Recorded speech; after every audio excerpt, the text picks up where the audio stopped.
Abra comigo, Hebreus capítulo 7.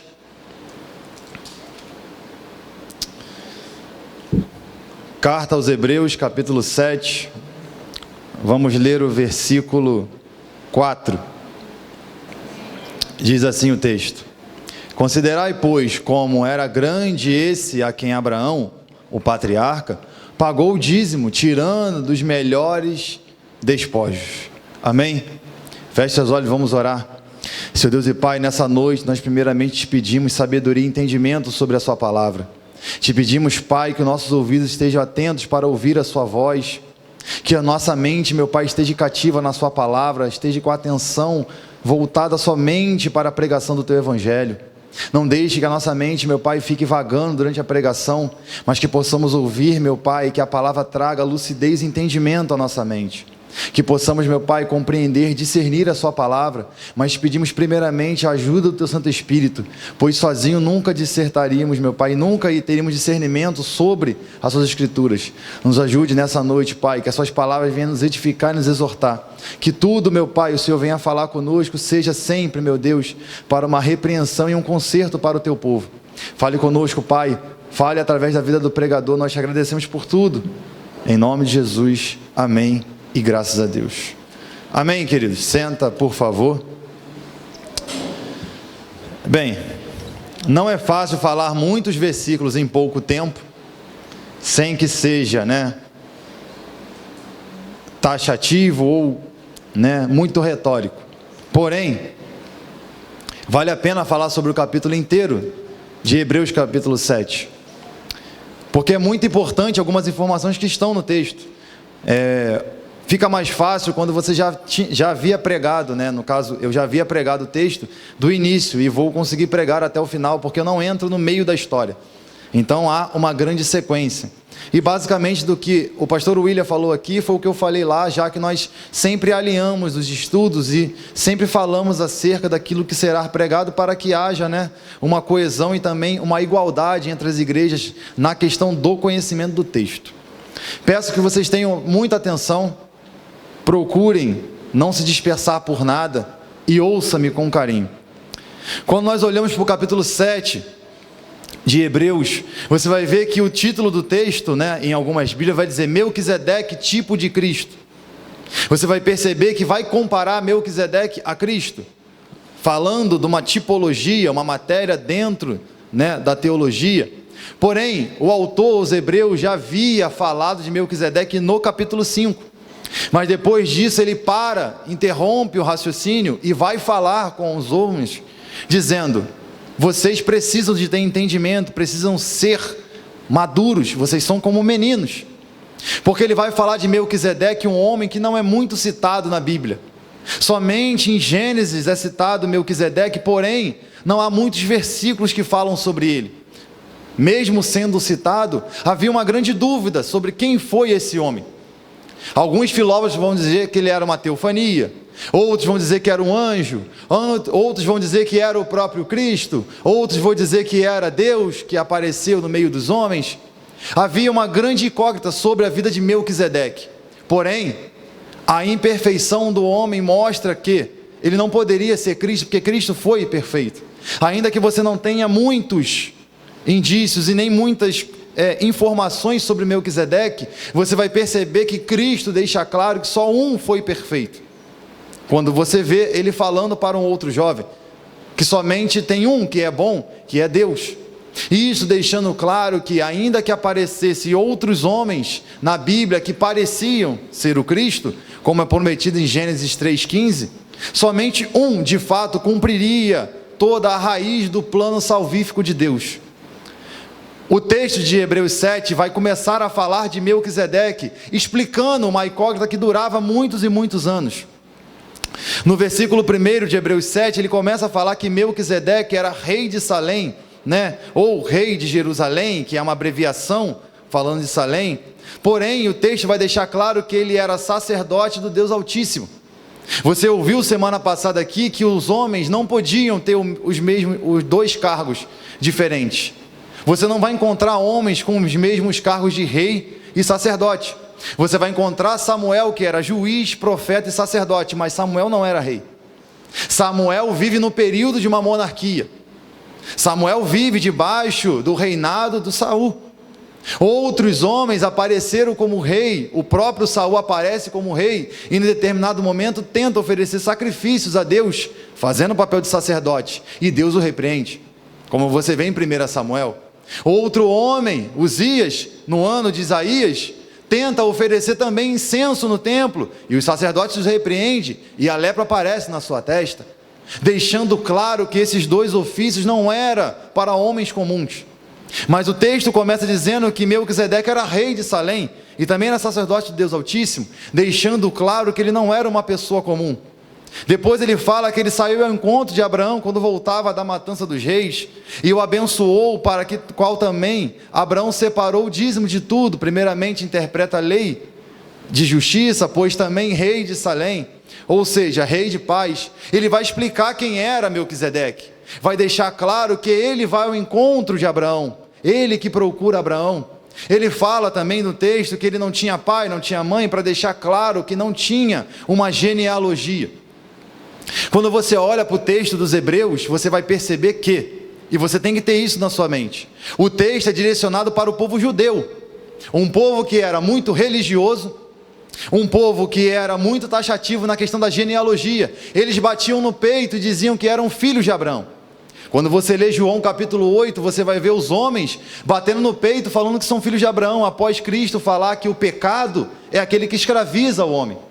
O pecado tem poder de escravizar o homem, e ele vai deixar claro que se o filho libertar, eles verdadeiramente seriam livres. Mas, ao invés de ele ouvir essas palavras e absorver o que eles falam, nós somos filhos de Abraão, não podemos ser filhos e servos de nenhum outro ser. Isso mostrando claramente que eles tinham a questão da genealogia impregnada no seu sangue, e também fazia parte da sua cultura. Quando ele apresenta Melquisedeque, ele diz que ele não tinha essa genealogia, não fazia parte daquilo que o judeu valorizava muito. Ele era de uma maneira totalmente distinta. E depois ele vai deixar claro que, no final do versículo 3, ele era semelhante ao Filho de Deus, e permanece sacerdote perpetualmente, fazendo a tipologia e apontando para o sacerdócio de Cristo, deixando claro que o sacerdócio que é apresentado em Melquisedeque e seria reproduzido também em Cristo era algo eterno. Ouça-me com atenção. Porém, vai deixar claro a informação do 1 ao 3, que Abraão reconhece a superioridade de Melquisedeque, porque assim como os homens falavam que eram filhos de Abraão, Abraão, nesse momento aqui, ainda não tem filhos. Nesse momento aqui, ele é superior a qualquer outro ser que vem depois dele, porque ele é taxado e dito como patriarca, que é o que é apresentado do versículo 1 ao versículo 3.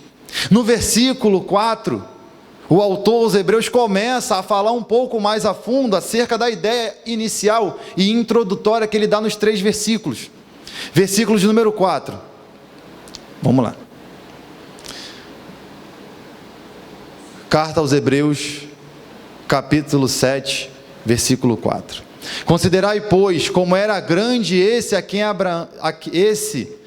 Abraão, o patriarca, pagou o dízimo, tirando dos melhores despojos. Você vai ver que o texto apresenta uma ideia inicial, introdutória. Quem era Melquisedeque? Rei e sacerdote. Vai deixar claro que ele não era qualquer pessoa. Abraão, quando olhou para Melquisedeque, não enxergou qualquer pessoa. Quando ele viu aquele homem que se apresentou diante dele e foi ao seu encontro, viu que ele não era qualquer um. Depois de ele apresentar quem era Melquisedeque, vai dizer que Abraão deu o dízimo. Abraão faz algo antecipadamente do que era estabelecido lá na frente, em Levi, na ordem e na linhagem sacerdotal. Abraão já antecipa, mostrando as coisas, como a Bíblia vai falar, coisas chamadas de presságios, ou figuras que apontariam para o futuro, já em Melquisedeque, fazendo essa honraria e prestando sim o dízimo a esse homem. E aí o texto no versículo 4 diz: pois como era grande esse a quem Abraão, só que ele deixa claro quem era Abraão, e também deixa claro quem era Melquisedeque dentro da história. Vai colocar como era grande esse a quem Abraão, o patriarca. Ele vai mencionar a questão do patriarca para deixar claro que aqueles que estão lendo neste momento, que tinham a genealogia de Abraão, precisavam entender que Abraão, sendo patriarca, como eles mesmos diziam, que era o maior que todos, já reverenciou um homem que era uma tipificação de Cristo, mostrando claro que a figura para quem a história entre Melquisedeque e Abraão apontava para um sacerdócio que estaria acima da lei. Quem está me ouvindo, diga amém. Ouça-me. Ele está apresentando claramente quem era cada figura dentro da história, cada personagem, quem representava. Continuando, versículo 5. Ora, os que dentre os filhos de Levi receberam o sacerdócio, têm mandamento de recolher, de acordo com a lei, os dízimos do povo, ou seja, dos seus irmãos, embora tenham esse descendido de quem? De Abraão. Ele mais uma vez apresenta: eu sei da lei que está em Levítico 18, do 21 ao 26, disso daí eu já sei, que apresenta e mostra que os levitas tinham que receber sim o dízimo. Abra comigo em Levítico capítulo 18.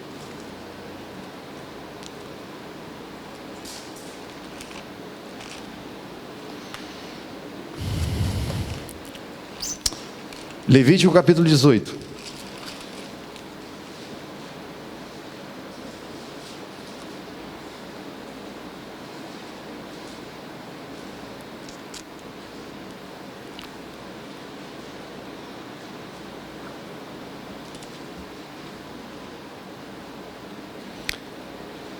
Vamos ler o versículo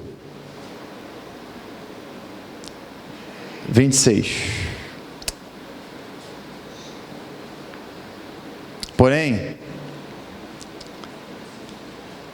Porém vos guardareis dos meus estatutos e os meus juízos, e nenhuma dessas abominações farei, nem natural do estrangeiro, nem peregrina entre vós, porque todas essas abominações fazem com os homens dessa terra que estavam antes de vós, e a terra os contaminou.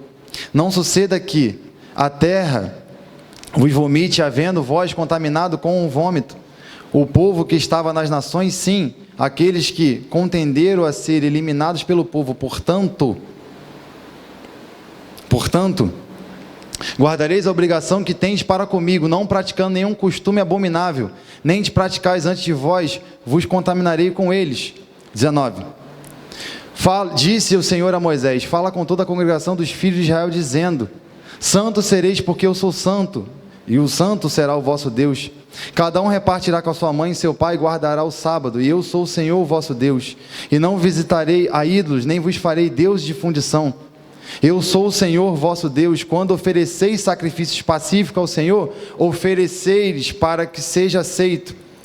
No dia em que ofereceis, e também no dia seguinte será queimado. E se alguma coisa for comida no terceiro dia, será abominação, e não será aceita. Qualquer que comer levará a sua iniquidade, portanto, profanou a santa do Senhor, por isso será eliminado do seu povo. 9. Quando também cegarem meses na sua terra, o canto do seu campo não cegará totalmente, nem a espiga cairá, e colherás a tua messe. E não repulsará a sua vinha, e nem colherás os bagos. Caído está a sua vinha, e vos deixar pobre o estrangeiro. Eu sou o Senhor vosso Deus. Não furtareis, nem mentirei, não usareis falsidades para com seu próximo, nem jurarei falso pelo meu nome, pois profanareis o meu nome, assim diz o Senhor, o seu Deus. Não oprimirás o teu próximo, nem roubará, nem pagará ao jornaleiro, não ficará contigo até amanhã. Não amaldiçoarás o surdo, nem porás tropeços diante do cego, mas temerá o teu Deus. Eu sou o Senhor. 15. Não fará injustiça no juízo, nem favorecer o pobre, nem contradizendo o grande com justiça. Julgarás o teu próximo, e não andarás como mexeriqueiro, o teu povo, e não te atentarás à vida contra o teu próximo. Eu sou o Senhor teu Deus. Não aborrecerá o seu irmão no íntimo, mas repreenderá o seu próximo, e por causa dele não levantarás contra ti pecado. Não te vingarás e nem guardarás para com o filho do teu povo, Amarrarás o teu próximo e a ti mesmo, eu sou o Senhor teu Deus. 19. Guardando os meus estatutos, não permitirás que os teus animais se ajuntem como das espécies diversas no teu campo. Não semearás entre as duas espécies e nem usarás roupas dos seus estofos misturados. 20. Se alguém se deitar com a mulher e for escrava, despojada com outro homem, não se for rasgada, nem lhe houver dado liberdade, então serão açoitados e ambos serão mortos. Moisés traz diversas leis, ele fala sobre o casamento, as união, ele fala sobre as ofertas, ele vai deixar claro todas essas diretrizes que eram o que os homens defendiam e traziam para si. Eram tudo aquilo que eles colocavam no seu coração e diziam que era a sua regra de fé. E quando o autor aos Hebreus fala para eles acerca das leis, acerca de tudo aquilo que estava no Antigo Testamento e eles nunca haviam lido, tudo aquilo que estava no Antigo Testamento eles nunca prestaram atenção, os homens naquele momento se espantam. Há um grande espanto porque Melquisedeque é apresentado lá em Gênesis, era aquilo que estava na Torá debaixo de seus braços, mas eles nunca se prestaram atenção sobre para quem que ele apontava. A leitura superficial da palavra de Deus faz com que os homens interpretem a Bíblia do seu jeito e não de fato como ela foi escrita. Volte comigo em Hebreus capítulo 7.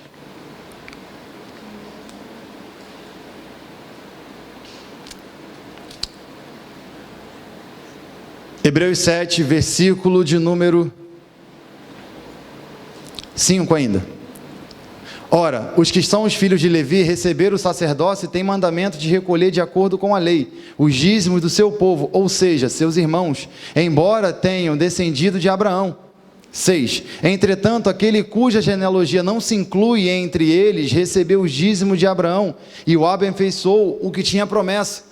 Quando você lê Gênesis, aonde aparece essa história, você vai ver que ele vai mencionar claramente, sim, é óbvio, aqueles que vieram da linhagem de Levi receberam sim a bênção, porque era um mandamento, já que eles vieram das duas tribos. As duas tribos não tinham herança, não tinham terra e não tinham nada. A ordem dada era para que os outros abençoassem, seus irmãos abençoassem uns aos outros e dessem o dízimo. Era para que eles fizessem segundo como Deus estabelecera.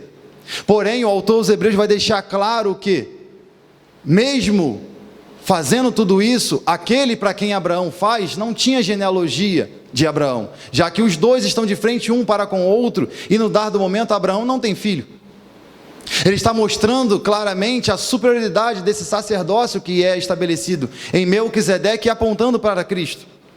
Ele fala que ele dá o dízimo, inclui, porque ele está dizendo que ele é superior, e depois ele fala a Abraão, aquele que tem a promessa. Qual é a maior promessa que Deus fez para Abraão? Você lembra? Qual é a promessa que Deus fez para Abraão? Que ele teria o quê? Um filho, não é? Nesse momento aqui, Abraão é abençoado, mesmo depois da promessa de Deus, ele é abençoado. Isso aparece no texto para mostrar essa superioridade, porque como eu disse pela manhã, pastor não abençoa ninguém, porque se pastor tivesse poder de abençoar, ele oraria e todos ficariam ricos, não é? O desejo é que todos seriam o quê? Curados, não é? As famílias seriam o quê? Restauradas. A oração do pastor é claro, o pastor ora, como diz a oração dos justos dentro da Bíblia, mas o pastor por si só, ou aquele que ora pela pessoa, não tem poder de mudar aquilo que Deus pensa, ou fazer com que a mão de Deus mude ao seu respeito. Aquele que abençoa tem que ser superior àquele que está sendo abençoado, e isso deixa claro que os discípulos também, quando você olha para os 4 evangelhos, eles não podiam fazer nada antes da ordem de Cristo. Eles só puderam executar alguma coisa depois que Cristo disse para eles irem e fazer a sua missão, deixando claro que aquele que dá a ordem é superior para aquele que foi ordenado. Aqui mostra claramente Melquisedeque sendo superior a Abraão. É isso que o autor dos Hebreus tenta colocar na mente dos homens. Primeiro ele apresenta quem é Melquisedeque, rei e sacerdote. Depois ele fala que ele não tinha genealogia. Depois ele apresenta Melquisedeque, aquele que recebeu de Abraão os dízimos. fazendo sim uma alusão à frente àquilo que seria estabelecido lá com os levitas. Depois ele vai falar que esse que abençoou Abraão é muito maior. Versículo de número 7. Evidentemente, é fora de qualquer dúvida que é inferior. O inferior é abençoado por quem? Pelo superior. Deixando claro, dentro da história ainda, que os homens entendiam como algo obscuro, ele está explicando e trazendo clareza para a mente dos homens. Aquele que apareceu para Abraão, aquele que foi até o encontro de Abraão, é superior ao patriarca que vocês dizem que são filhos. É superior a tudo isso, mostrando claramente, não somente nesse ponto do sacerdócio, mas quando você olha a vinda de Cristo, quem é que vai até os discípulos? Está Pedro e André pescando. Eles correm para Cristo? Quem vai até eles? O próprio Cristo. Vem, como diz Lea Harai, segue-me. Os outros homens, vem, segue-me, vem. Ele vem chamando um por um, eles se apresentam. Essa história do Melquisedeque, a tipificação para com Cristo, até em suas ações deixa claro quem ele era e quem ele representava, ainda sendo uma forma imperfeita, porque a plenitude da perfeição só habita em Cristo, porque perfeito só tem um, que é Deus. Mesmo apresentando uma ideia inicial, seria somente um esboço daquilo que viria em Melquisedeque. Versículo de número 8. Aliás, aqui são homens mortais o que recebem um dízimo, porém ali, aquele que testifica também o que vive. Ele mais uma vez vai falar, as descendências de Levi, a descendência de Abraão são homens mortais. Eles receberam sim o dízimo, eles receberam a sua parte, mas são homens que perecem. Aquele que aparece para Abraão, em quem ele representa, ele não é um homem mortal, porque todos os homens estão fadados à morte. Cristo é o único que morre e ressuscita e vive para todo sempre. É por isso que ele vai deixar claro que Melquisedeque vai apontando diretamente para Cristo em suas ações, no seu nome, que é um nome de paz, da onde ele era rei, o ofício que ele apresentava, rei e sacerdote, o fato de receber os dízimos, o fato de receber essa honraria do patriarca, o patriarca que viria da linhagem daquela nação de Israel. Tudo isso, toda essa alegoria, apontando diretamente para Cristo. E ele vai deixar claro que os homens que receberam isso, morreram. Mas aquele que está recebendo lá em Gênesis, vive e permanece para todo sempre. Versículo de número 10. Porque aquele que ainda não tinha sido gerado por seu pai, quando Melquisedeque saiu ao encontro, ele mais uma vez traz o alerta para o povo judeu, mais uma vez fala para eles: olha só, vocês não dizem que são filhos de Abraão, são da descendência de Abraão, ótimo, mas o pai de vocês é aquele que honrou primeiro. Porque quando você olha a história de Abraão, esses homens diziam que eram filhos de Abraão, no sentido de que as atitudes deles eram semelhantes de Abraão. Mas como que foi a história de Abraão? Abraão está lá na terra de Ur dos Caldeus, até que Deus fala com ele: sai da tua terra, da tua parentela e vai para uma terra que eu te mostrarei. Deus não falou para ele: sai daqui do ponto A para o ponto B. Deus fala para ele: sai e fica peregrinando. Você tem noção do que é Deus falar sai e começa a andar por aí afora, sem destino e sem rumo? Acreditar somente numa voz? Um homem que vivia debaixo de uma idolatria, que é a história da onde Abraão habitava. Seu pai era um criador de ídolos, fazia ídolos, esculturas. Um homem escutar a voz de um Deus invisível, mais real, e obedecer. É por isso que o embate de Cristo em João 8 diz que os homens eram filhos do diabo. Que isso, que palavra pesada, está em João 8. Porque se eles fossem filhos de Abraão, eles ouviriam a voz de Deus. Porque Abraão não está contemplando Deus com seus olhos, ele está apenas ouvindo. Os homens estão enxergando o próprio Deus e estão dizendo que ele é filho de Belzebu. Ele é um homem que tem demônios, que expulsa pelo dedo dos demônios. Ele é somente um curandeiro. O autor dos Hebreus está deixando claro que se eles fossem de fato aqueles que obedecessem a linhagem de Abraão, eles acreditariam naquilo que está sendo ensinado. versículo de número 11. Se, portanto, a perfeição houvera sido mediante o sacerdócio levítico, pois nele é baseado o povo recebeu a lei, que necessidade haveria ainda que se levantasse outro sacerdote segundo a ordem de Melquisedeque, e que não fosse contado segundo a ordem de Arão. Aqui ele vai começar a falar sobre esse comparativo do sacerdócio. Ouça-me com atenção. Os versículos que você ouviu até agora, do 1 ao 4, ele explica quem é Melquisedeque, apresentando Melquisedeque. Depois ele apresenta a história onde os dois se encontram. Depois ele vai falar que ele vive para sempre, porque o sacerdócio dele é eterno. E aí ele faz uma grande indagação. Se era perfeito, como vocês mesmos dizem, se o sacerdócio de Arão era perfeito, para que viria outro?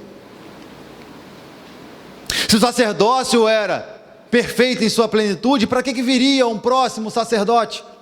Porque naquele tempo, os homens tinham que oferecer sacrifícios anualmente. Anualmente tinham que pegar o seu cabrito, botar debaixo do braço e levar até o sacerdote para que ele pudesse examinar a oferta, pudesse examinar o sacrifício. E eu disse pela manhã, o povo fez caras e bocas. Você imagina, no culto como esse, você com um cabrito do lado? Você já parou para imaginar? Um bode, uma ovelhinha, já pensou? Você dentro do culto, é a ovelha correndo para um lado, correndo para o outro. Quem tinha menos condições tinha que trazer uma pomba. Imagina a pomba voando para todos os lados e voando pena. Você tem noção daquilo que Cristo fez pela humanidade? Porque nesse momento ele está deixando claro, aquilo era imperfeito. O sacerdócio era imperfeito, era apenas uma figura do que viria no futuro. Era apenas uma alegoria, uma analogia do que iria acontecer lá na frente em Cristo. Mas se fosse suficiente, não precisaria de outro, porque a ordem de Arão é diferente da ordem de Melquisedeque. Aqueles que estavam ali vinham de uma linhagem, da genealogia, eram descendentes de Abraão. Quando você olha a vinda de Cristo, olhando Gênesis 3,15, você vai perceber que Cristo é o único homem gerado na história da humanidade da semente da mulher. O único que não é gerado de uma relação entre duas pessoas de gêneros diferentes. Ele é gerado da semente da mulher, o próprio Deus faz com que ele seja gerado. E isso automaticamente o coloca numa posição única, como um ser humano único.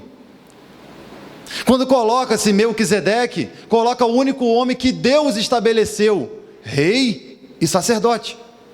Porque aqui não vem de uma genealogia, não vem de uma herança sanguínea passada de pai para filho, não. Aqui vem estabelecido pelo próprio Deus antes da fundação do mundo, porque é assim que o Cordeiro é tratado. E no versículo de número 11, na parte B, diz assim: que necessidade havia que se levantasse outro sacerdote segundo a ordem de Melquisedeque, e que não fosse contado segundo a ordem de Arão? 12. Pois, quando se muda o sacerdócio, necessariamente há também mudança de lei. Quando você vê ele explicando sobre isso aqui, é como eu falei pela manhã, o nosso país tem leis, vive dentro de uma democracia, não é? Tem um presidente, tem ministro, tem deputado, tem senador, tem várias pessoas dentro do governo que compõem a liderança do país, amém? Mas isso é um governo debaixo de várias leis. O que ele está falando aqui é que o homem outrora vivia debaixo das leis, só que agora um novo governo é estabelecido, agora é uma monarquia. O plano inicial é reestabelecido, porque eu não sei se você lembra, no período de Samuel, era uma teocracia, onde Deus falava com os homens, e os homens agiam segundo a vontade de Deus. O povo, por olhar os povos circunvizinhos, a nação de Deus, por olhar os povos circunvizinhos, e dizer: não, todo mundo tem um rei, todo mundo tem uma figura representativa de uma liderança, nós precisamos também, porque quem olhar para nós vai ver, tá, mas quem é que manda nesse lugar? Não é? Quem é que está à frente disso daí? Precisamos de alguém, e aí é colocado Saul. Aqui ele vai deixar claro que havia uma monarquia, havia homens falando sobre leis, mas quando Cristo vem, ele estabelece um novo reinado, estabelece uma nova ordem. Porque quando Cristo é apresentado para a humanidade, ele diz assim: foi dito antigamente, ouro por ouro e o quê? Dente por dente, não é? Quebradura por quebradura, não é? O que ele está citando? As leis, 613 mandamentos, amém?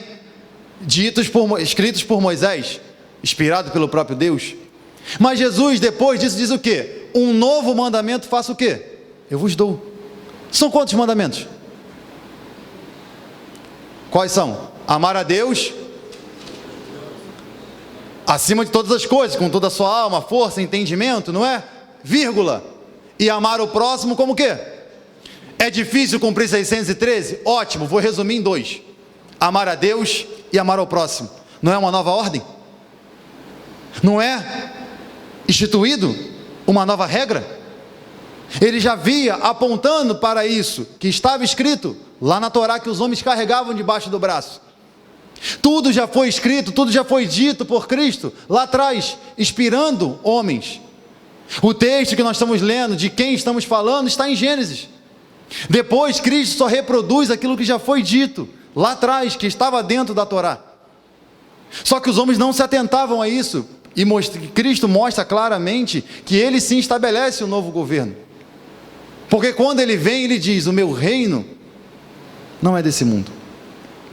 Porque se fosse desse mundo, seria diferente. O meu reino não é aqui.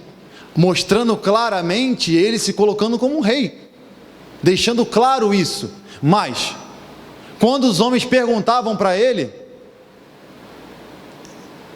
ele não ficava rendendo assunto. Ele simplesmente dizia: eu sou, e pronto. Versículo de número 13. Porque aquele de quem são ditas essas coisas pertence a outra tribo, da qual ninguém prestou serviço no altar. Ele está falando: Melquisedeque é sacerdote, sim, de outra tribo, que vocês nunca viram fazer sacrifício nenhum no altar.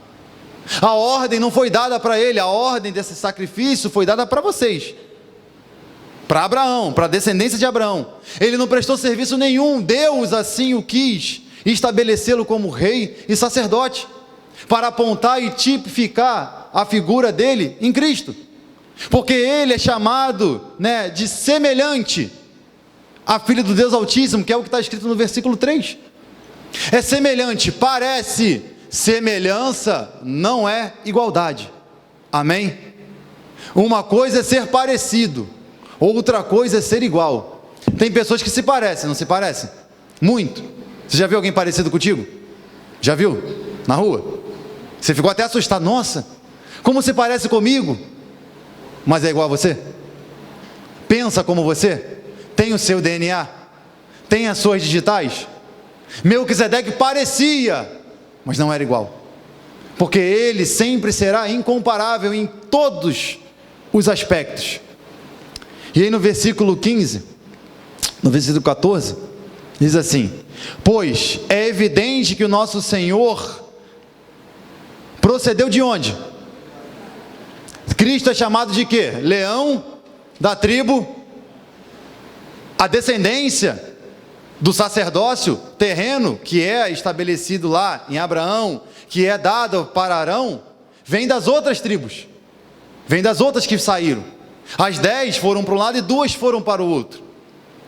Ele está deixando claro, o Messias não vem da linhagem sacerdotal de Arão, porque o que ele vem fazer não é uma sombra, ele vem consumar a plenitude de todos os fatos. Aquilo que apontava para ele no Antigo Testamento, ele vem cumprir de maneira total, de maneira plena. Ele vai deixar claro e vai deixar muito mais evidente que ele vem da tribo de Judá, tribo a qual Moisés nunca atribuiu o sacerdote. Quando é escrito e estabelecido o sacerdócio, é estabelecido sobre os filhos de Arão. É dali que vai partir o sacerdócio. O sacerdócio de Melquisedeque e Cristo é estabelecido diretamente por Deus. Diretamente por Deus. Por que é estabelecido diretamente por Deus? porque ele vai tratar de coisas eternas, porque quando Cristo morre, não é necessário mais que o homem leve nada ao sacerdote, porque Cristo é o rei, o sacerdote, o sacrifício e o próprio Deus. Ele é o que dá e ele é o mesmo que aceita. Então ele vai deixar claro que tudo isso só apontava para o futuro, não servia a nada além de uma alegoria. Continuando, versículo 15: isso é muito mais evidente quando a semelhança de Melquisedeque se levantar outro sacerdote, constituído não conforme a lei e mandamento carnal, mas segundo o poder da vida indissolúvel. Ele está deixando claro, isso é evidente na semelhança de Melquisedeque, porque ele não é levantado de maneira carnal. O que era de maneira carnal? Ele falando de genealogia, falando de sangue, de sequência de linhagem. Ele está falando que ele foi levantado de maneira que ninguém sabia de onde ele veio. Ninguém sabe explicar de onde ele veio. Alguém consegue explicar como é que Cristo nasce somente de uma mulher? Impossível. Impossível. O comparativo feito entre os dois é evidente. Ele vem, como nós falamos, do nada. Ele surge do nada. Ele surge de uma maneira totalmente diferente do que os homens estavam acostumados.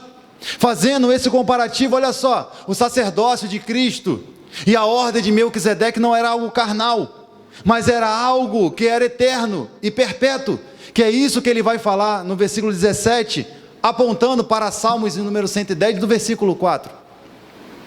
Portanto, versículo 17, portanto, se testifica, tu és sacerdote para sempre, segundo a ordem de quem? Melquisedeque. O salmista está escrevendo, mas está dizendo que Cristo é sacerdote para sempre. Segundo a qual linhagem? Segundo a que parâmetro? A ordem de Melquisedeque. Segundo a ordem de um homem que cumpriu os dois ofícios, rei e sacerdote, veio sem explicação. O homem que abençoou a nação de Deus. O homem que teve contato e foi até o próprio patriarca, deixando claro que tudo era estabelecido pelo próprio Deus. Deus é que realiza todas essas coisas.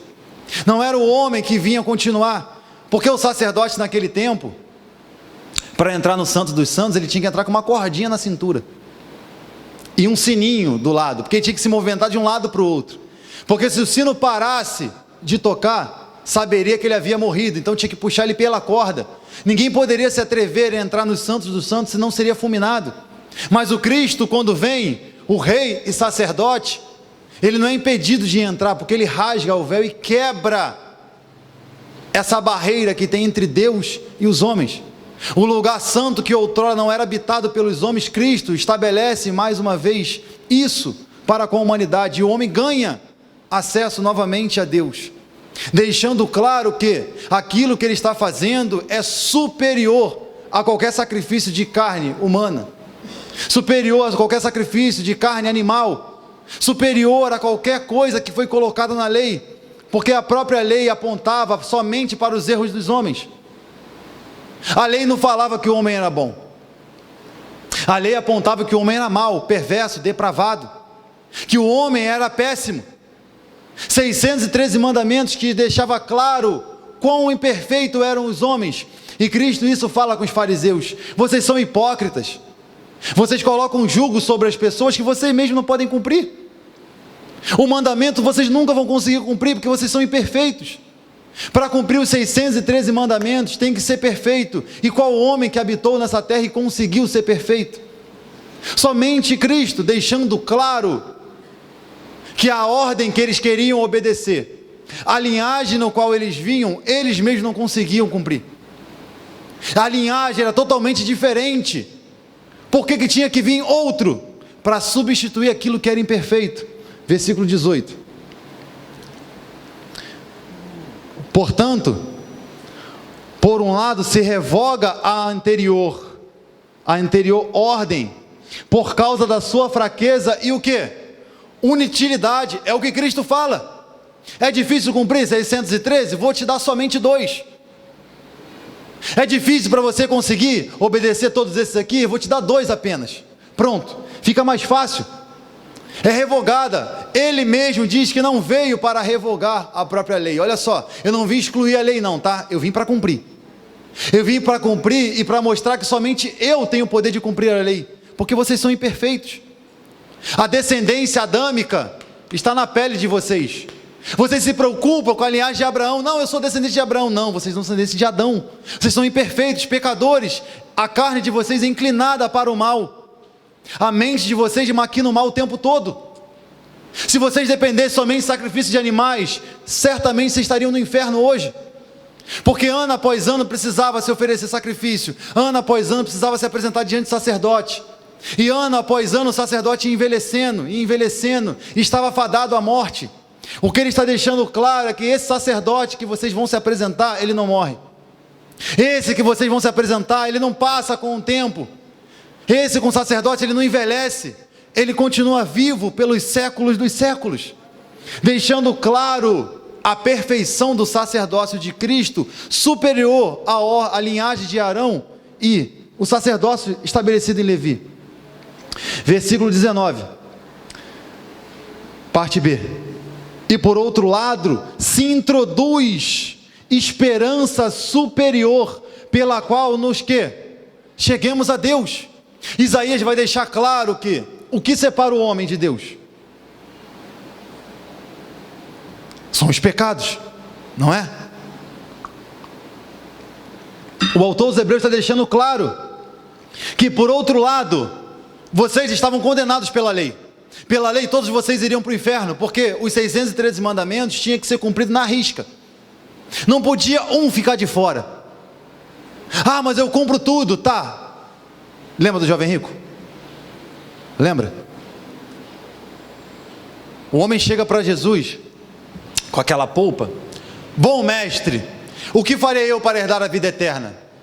Jesus fala para ele, não, eu sou bom mesmo. Por que me chamas bom? Bom tem quantos? Tem quantos? Se tem um. Bilhões de pessoas nasceram na história da humanidade, não nasceram? Desde Adão até o último ser humano que vai nascer. Nascerão muitos, nascerão trilhões. Quantos são bons? Que é quem? Cristo é quem? O próprio Deus. Ele não quer falar com aquela vaidade, com aquela polpa, falar, eu sou bom. Não. Bom só tem um, que é Deus. Ele é bom, porque Ele é perfeito. O restante, o quê? Não presta. O restante não presta. E aí o diálogo continua, tá? Mas o que eu farei para herdar a vida eterna? Jesus, para herdar a vida eterna, naquele período, tinha que fazer o quê? Obedecer os mandamentos. Com toda a polpa do mundo, ele fala o quê? Isso aí eu já faço. Jesus, fique em paz. Tudo isso daí eu cumpro. Esperando receber o elogio da parte de Cristo. Jesus falou, tá bom. Faltam quantas coisas? Quantas coisas faltavam para ele? Uma. O restante ele cumpria. Não cumpria? Porque faltava uma só. Vende tudo que tens. Oi? Vende tudo que tens, dá aos pobres e segue-me. Porque ele não podia mudar o convite. Lucas 9, 23. Quer vir após mim? Antes, tem aqui alguns pré-requisitos. Negue-se a si mesmo, tome a sua cruz e aí sim, me segue. O preço é único. Ele não podia mudar o preço e aliviar para aquele homem, porque Deus não adoça nada para ninguém. Ele é o mesmo hoje, amanhã e sempre. A regra da Bíblia nunca vai mudar, ainda que os homens tentam distorcer. Estão tentando colocar o Evangelho como doce, mas o Evangelho não é doce. O Evangelho é amargo para que você seja curado por dentro. Os mandamentos que eles defendiam serviam para apontar quem eles eram de verdade. O mandamento que o jovem rico disse que cumpria apontou quem ele era no final. O mandamento que os homens batiam no peito, que vinham da linhagem de Abraão, que a lei que eles tinham que obedecer era de Moisés, apontava que eles eram hipócritas, apontavam a perversidade do homem. Mas o autor aos Hebreus diz, se outrora vocês seriam condenados por essa lei, que apontava que vocês eram péssimos, imperfeitos e fadados ao inferno, Na parte B do versículo 19 diz: se introduz esperança superior. Se não havia esperança no Antigo Testamento e na lei, há uma esperança superior estabelecida em quem? Em Cristo, pelo qual nos chegamos a quem? A Deus. Ele está dizendo, se lá no Éden, o homem foi separado de Deus, se o profeta messiânico falou que os pecados separam os homens de Deus, agora veio o sumo sacerdote, a oferta perfeita de Deus, que vai fazer uma reconexão do homem para com Deus, a criatura para com seu Criador, e ele deixa claro que é uma esperança superior, é uma esperança que foge do entendimento dos homens, vai deixar claro que somente ele pode fazer o homem se achegar até Deus. É impossível o homem se achegar até Deus se não for por Cristo, porque não tem atalho, tem caminho, não tem janela, tem o quê? Tem porta. Não tem outro artifício. O evangelho é o que? É cruz, é renúncia, é matar o próprio eu.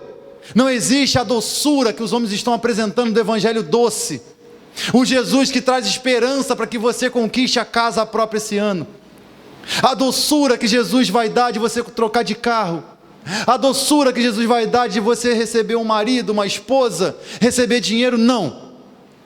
A doçura do evangelho é a esperança depositada em Cristo, que pega homens que eram fadados ao inferno e resgata-os, como o próprio salmista diz: eu estava num charco de lama, eu estava pisando no lodo, mas o Senhor me fez firmar os passos sobre a rocha, deixando claro que tudo tem que estar fundamentado em Cristo. Versículo 20.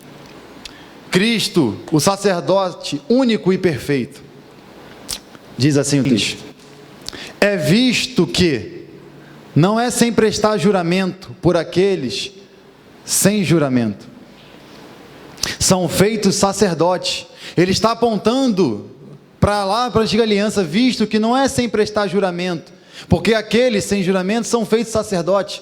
Ele está falando de algo passado, falando ainda da antiga aliança, apontando para a antiga aliança. Eles são feitos sim sacerdotes, eles fazem sacrifícios, eles apresentam o cordeiro no altar, eles dão sequência na linhagem genealógica, eles fazem tudo que Deus, o ordenou. Mas versículo 21, mas estes com o juramento por aqueles que lhe disse: o Senhor jurou e não se arrependerá, tu serás sacerdote para sempre. Ele primeiro fala, a antiga aliança era o sacerdócio jurado pelos homens, jurado diante de Deus pelos próprios homens, mas aquele que é estabelecido sacerdote para sempre, foi estabelecido pelo próprio Deus diretamente, que é a alusão aplicando de Melquisedeque e voltada para Cristo, deixando claro esse sacerdócio.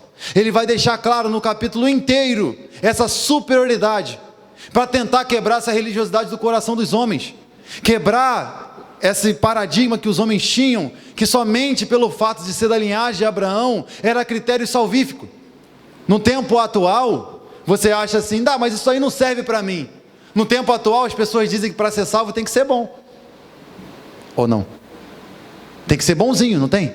Tem que fazer o bem, tem que dar comida na rua, tem que ajudar o próximo, não é? Você tem que ter uma boa conduta diante das pessoas, você precisa estar na igreja.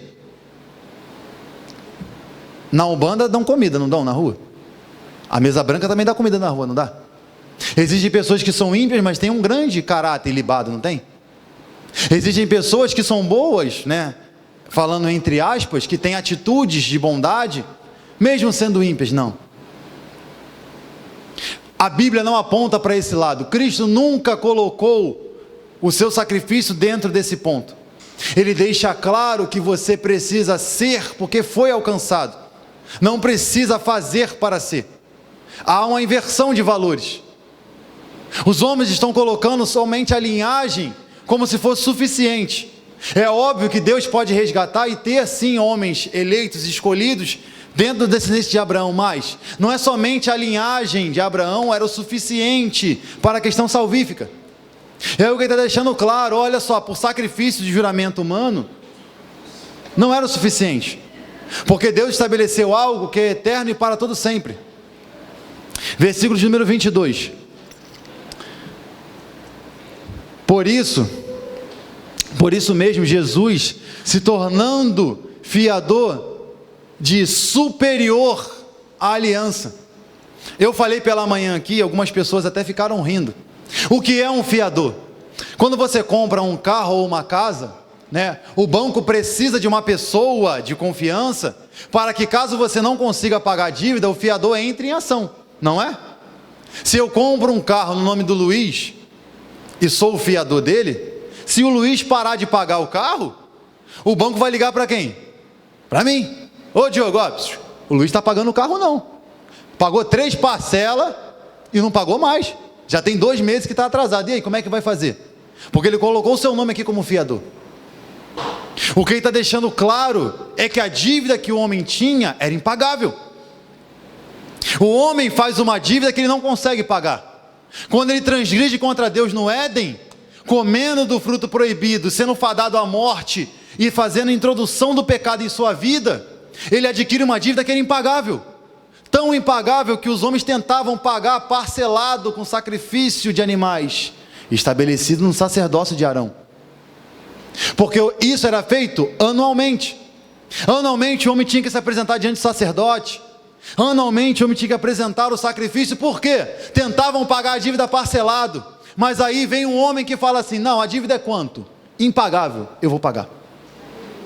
É impagável, não dá para pagar, não, eu consigo pagar. Porque quando você vê a parábola do credor, você vai ver que o homem tinha dívida pequena e não perdoou. E o outro que tinha dívida impagável, estabelece o perdão, mostrando claramente que a dívida que o ser humano tinha para com Deus, para participar do cálice da ira de Deus, era impagável. Mas Cristo é aquele que toma a frente e paga essa dívida. Ele vai lá e coloca, com que preço? Preço de sangue, sendo o próprio sacrifício. É por isso que Cristo fica indignado quando ele vê o comércio na porta do templo, porque os homens estavam banalizando aquilo que apontavam para ele, não entendiam que aquilo era uma alusão que iria acontecer com o Filho de Deus. Como pode? Que sacrifício é esse? Eu levo o dinheiro, compro um animal na porta do templo, saudável, sem sacrifício nenhum, e apresento o sacerdote. Não. A ordem era você vir de onde for. Você poderia vir de Cabo Frio andando para Nova Iguaçu, com um cordeirinho do lado. Ele tinha que chegar aqui inteiro. Porque como seria sacrifício? E aí ele se irrita com isso, porque isso era uma alusão. Ele está mostrando claramente: se eu vou me sacrificar sem nenhum privilégio, sem nenhum artifício para amenizar a dor, por que vocês querem aliviar o peso? Como nós falamos, os homens estão aliviando o peso da cruz. A cruz hoje em dia pesa como um papel e um isopor. Mas a cruz que Jesus fala que o homem tinha que carregar, pesa muito, porque madeira não é leve. Principalmente madeira maciça. Os homens estão tentando aliviar o fardo, e o fiador não aliviou na hora de pagar a dívida. Ele não foi lá questionar: tá, mas ele não merece que essa dívida seja sanada. Não, a dívida tem que ser sanada sim, porque se não for sanada, a dívida vocês vão pagar no fogo eterno. Porque o próprio Paulo vai falar que todos os homens pecaram e destituídos foram feitos da glória de Deus. Ou, em outras palavras, o homem deixa de ser participante da comunhão plena com o seu Criador, e Cristo vem e restabelece essa aliança que era e sempre será superior à antiga. Versículo 23. Ora, aqueles são feitos sacerdotes em maior número, porque são impedidos pela morte de o quê? Continuar. Ele está deixando claro, aqueles que são feitos sacerdote em maior número. O que ele fala com maior número? Porque são muitos. Morria um, vinha outro. Morria um, vinha outro. Morria um, vinha outro. Eram muitos estabelecidos, só que ele está deixando claro que não é a quantidade. Não é que são muitos. Ele está deixando claro: eles são impedidos de continuar por conta da morte. Cristo tem um sacerdócio perfeito e superior de Arão, porque ele não morre. Ele é imortal. Ele não passa pela morte e fica preso por ela, porque a morte não tem poder de o aprisionar. Ele é superior à morte. Os sacerdotes estabelecidos em Arão, não. Todos eles morreram. Arão morreu. Samuel morreu. Todo mundo morreu. Natã morreu. Todo mundo morreu. Todos eles morreram, mas o sumo sacerdote, o rei e sacerdote, segundo a ordem de Melquisedeque, a Bíblia diz que ele permanece vivo para todo sempre. Ele vai deixar claro que os homens tinham que olhar para o sacerdócio de Cristo perfeito, que eles não eram fadados a falhas. Ele não tinha falhas como o da antiga aliança. Versículo 24. Este, no entanto, porque continua para sempre, tem o seu sacerdócio o quê? Imutável.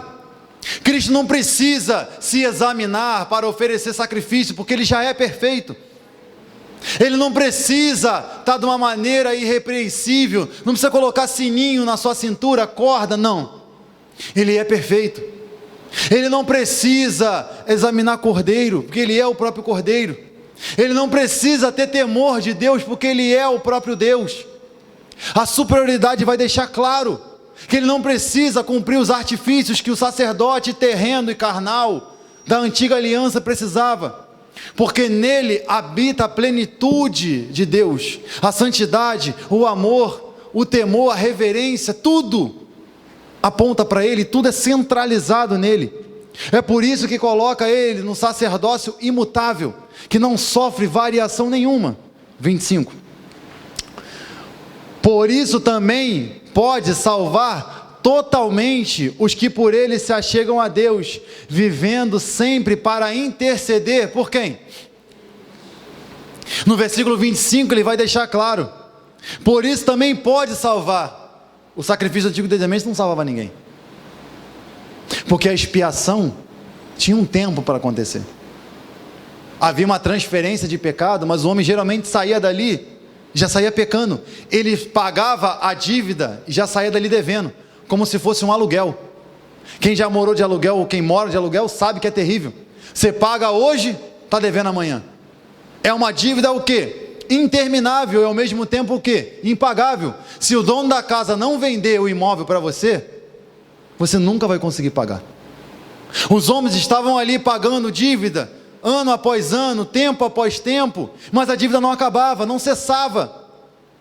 Ele deixa claro que ele tem poder de salvar, porque ele aniquila a dívida de uma vez para sempre.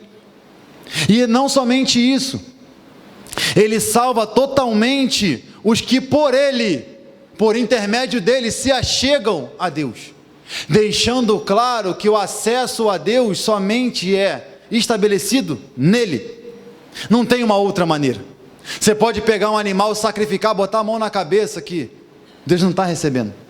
Para se achegar a Deus tem que ser por meio de Cristo. A igreja não se achega até Cristo com outro artifício, a não ser com a ação do Espírito Santo, guiando-a para até Cristo, segundo a vontade de Deus. Hoje, dizem que se achega a Deus, foi levantando um clamor na meia-noite, não é não? Não é não? Levantando 3 horas da manhã para orar, você se achegará a Deus. Escrevendo no pedido de oração, e levando no monte para queimar, eu sei que está gravando. Você vai se chegar a Deus. Se você ficar sem comer durante uma semana, só comendo legume, você está se chegando até Deus. Não. Para se aproximar de Deus só tem um caminho. Para se aproximar de Deus só tem uma porta para ser passada. Para se aproximar de Deus só tem um artifício, que é o próprio Cristo, o Salvador, o sacerdote, o rei, o cordeiro, o leão da tribo de Judá. Só tem esse jeito. Os homens querem colocar as pessoas no antigo rudimento, querem colocar alegorias, querem colocar como o povo judaico gostava, a toda aquela alegoria. Tinha que ter a mesa, o propiciatório, tinha que ter o santo dos santos, tinha que ter a arca da aliança, a vara de Arão que floresceu, o maná, as tábuas da lei. Não. O autor dos Hebreus está dizendo, parem com isso, não, abandonem isso. O que vocês têm hoje é Cristo. O que vocês têm hoje é um sacerdote que completa tudo. é completo em tudo, não precisa de mais nada, vocês não precisam fazer mais nada, somente Ele é o suficiente. Porque olha o que a Bíblia fala sobre Ele. Versículo 25: por isso também pode salvar totalmente os que se achegam, por isso pode salvar totalmente os que por Ele se achegam a Deus, vivendo sempre para o quê? Interceder por eles. Quando você olha a intercessão, você vai ver que essa ação de intercessão é do Espírito, que é o próprio Deus e é o próprio Cristo. A ação de interceder pelo homem, o que é essa intercessão? É ajudar, é dar suporte. Porque quando você olha para o Espírito Santo, o Paracletos, que também é chamado de advogado, ele vai defender o homem, para que o homem não seja condenado. Vai deixar claro que, olha, sobre esse aí tem o sangue de Jesus. Sobre esse aí, a morte não vai alcançar. Isso de morte, espiritual, não falando da morte física. Ele está deixando claro que essa intercessão é guardar, é interceder mesmo, é estar ali lado a lado. Não é um Deus como as pessoas colocam, um Deus de longe. Longe porque Ele habita na luz inacessível. Mas Ele, quando subiu, não deixou a humanidade sozinha. Ele mesmo, quando subiu, disse: eu não vos deixarei só, enviarei o outro, lado gregoaio, que quer dizer igual. Para quê? Para que quando você ouvisse essas palavras, o próprio Espírito testificasse no seu coração que isso daqui é a mais plena verdade, porque foi o próprio Deus que estabeleceu todas essas palavras. E aí, versículo 26, estamos caminhando para o fim. Com efeito, nos convinha um sumo sacerdote como esse. Com efeito, nós precisávamos de um sumo sacerdote igual a esse. Precisávamos de um que fosse perfeito, porque imperfeito todos os outros foram. Imperfeito todos aqueles que se levantaram da descendência de Arão, de Levi, todos eles foram imperfeitos. Todos os homens que você enxergam na Bíblia, ainda que não sejam expostos seus pecados, foram imperfeitos. Todos eles. Mas o sacerdote que se levanta da ordem de Melquisedeque, que abençoa Abraão, e Abraão dá o dízimo para ele, é esse daqui, versículo 26. Com efeito, nos convinha um sumo sacerdote como este, santo, separado, inculpável, sem culpa, sem mácula, não tinha mancha, não tinha deformidade, não tinha pecado, separado dos pecadores. Não é separado dos pecadores como se ele não andasse com os pecadores, mas ele era separado porque ele era diferente dos pecadores. Mesmo sendo diferente, ele andava com as prostitutas, com as meretrizes, andava como os pecadores. Lembra do Zaqueu?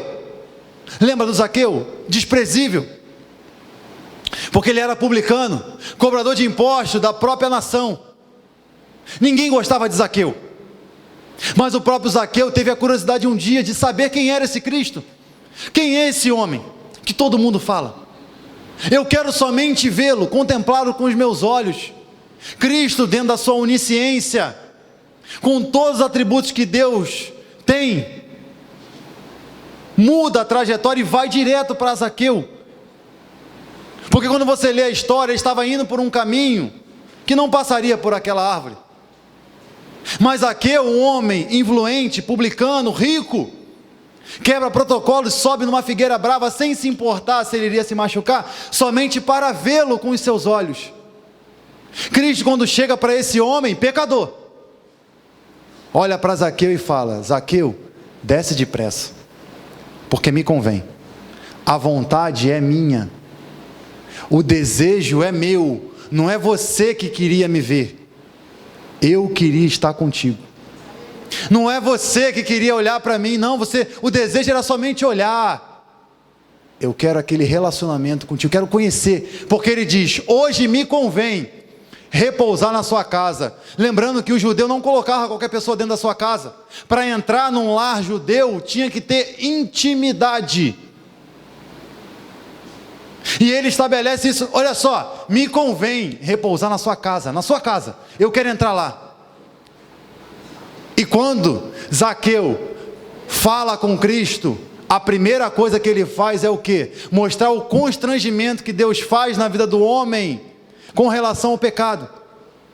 Porque Zaqueu Deus só fala para ele: eu quero entrar na sua casa, eu quero ter intimidade contigo. E ele fala: não, mas espera aí, eu não mereço isso, porque eu defraudo os meus irmãos, mas Senhor, se eu defraudei alguém, eu vou restituir 4 vezes mais. O sumo sacerdote, quando vem, ele não oferece somente o sacrifício, ele vem para constranger o homem do seu pecado, para que ele não fique naquele ciclo vicioso, como era na antiga aliança. Eu pequei, eu vou pegar um cabrito, vou apresentar o sacerdote. Não. A ideia dele é que você olhe para o seu pecado e sinta nojo, porque o pecado, para ser pago, só pode ser pago com o preço de sangue, e o sangue mais precioso não era sangue de bode, de carneiro, nada. Era o sangue do Cordeiro, que é do sacerdote santo, inculpável, sem mácula, separado dos pecadores, e feito mais alto que os céus. Depois desse sacrifício, o próprio Paulo fala que Deus o exaltou, e lhe deu um nome, que é o que está em Filipenses, que está acima de todo nome, e ao nome dele se dobre todo joelho, no céu, na terra e debaixo da terra, e toda língua confessa que Jesus Cristo é o Senhor. Para quê? Para a glória de Deus Pai. A vida de Cristo foi diferente de todos os homens.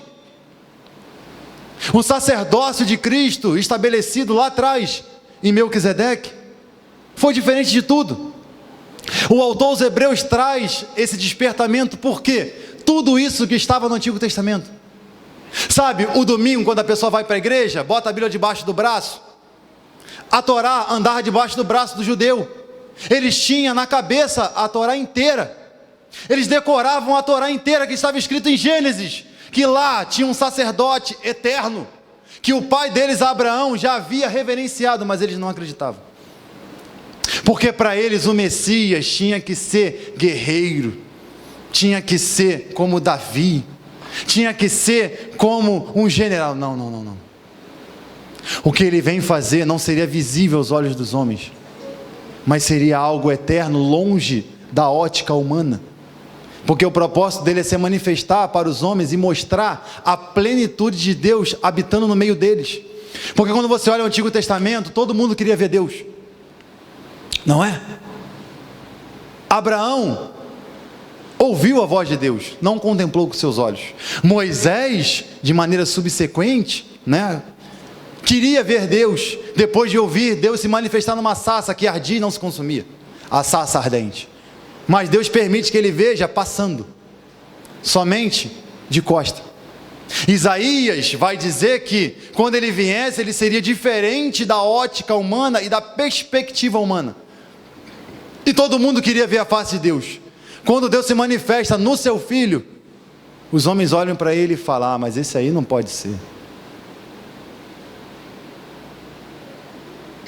Porque para mim, ele tem que ser como Isaías falou: maravilhoso, conselheiro, Deus forte, Pai da eternidade, príncipe da paz. Ele tem que ser aquele que cura, como ele curou. Ele tem que ser aquele que multiplica o pão e o peixe. Ele tem que ser aquele que vai trazer poderes extraordinários. Ele tem que preencher as nossas expectativas. Não. Ele vem para mostrar para o homem que só existe uma esperança. Assim como só tem um que é bom, assim como só tem um sacerdote, assim como só existe um Deus, só existiu um que conseguiu aplacar a ira que estava por vir sobre a humanidade. É por isso que Deus o exalta de sobremodo, é por isso que Deus o exalta dessa maneira.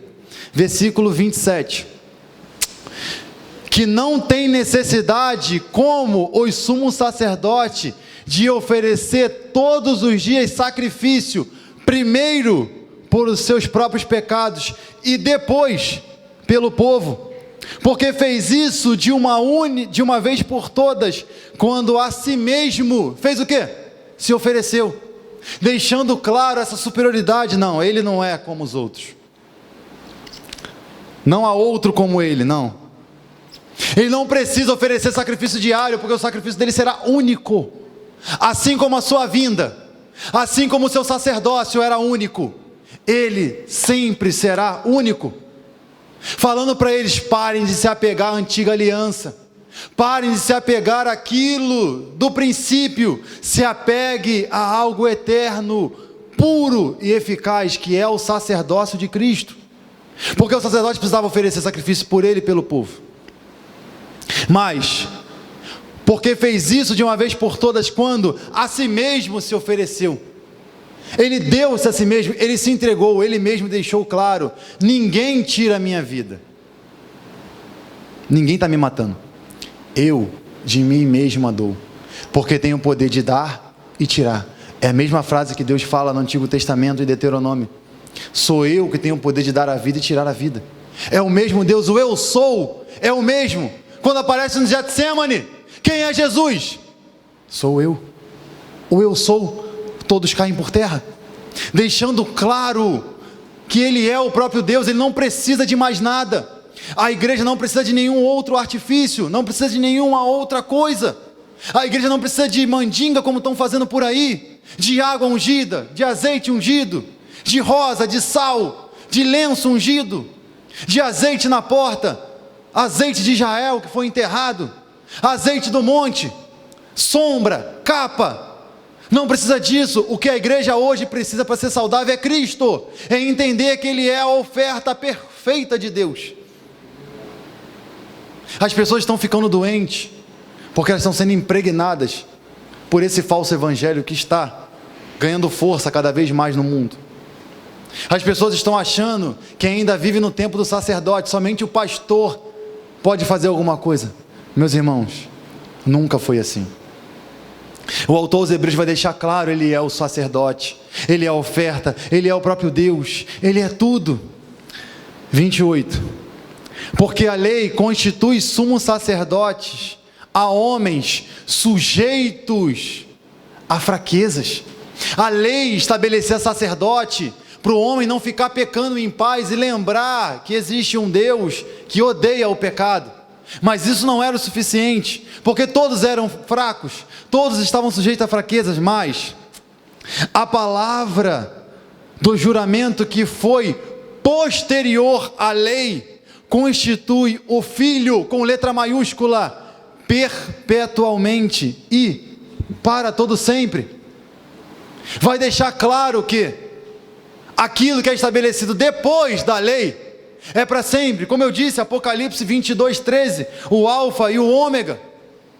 Colossenses 1, 17, Ele é antes de todas as coisas e nele tudo subsiste. Tudo é centrado nele. A Bíblia é centrada 100% em Cristo. As alegorias do sacrifício do Antigo Testamento apontavam para Ele. As dificuldades apontavam para Ele. A monarquia apontavam para Ele. Assim como haviam monarcas que eram imperfeitos, haveria um monarca que seria perfeito. Assim como teriam sacerdotes imperfeitos, homens que morreriam achando que estavam fazendo do seu jeito e Deus estava aceitando, viria um que não era aceito por Deus, era o próprio Deus. Deus estabeleceu isso. A igreja precisa amadurecer, porque é isso que o autor aos Hebreus está falando. Eu não pude falar isso de imediato, porque vocês não eram maduros ainda. Eu precisei exortar vocês para chegar no capítulo 7 inteiro e falar sobre Melquisedeque, porque ainda que vocês não entendam de que linhagem ele veio, saiba que da onde ele vem para onde ele aponta é superior àquilo que vocês acreditam ser o certo. Leva isso para você.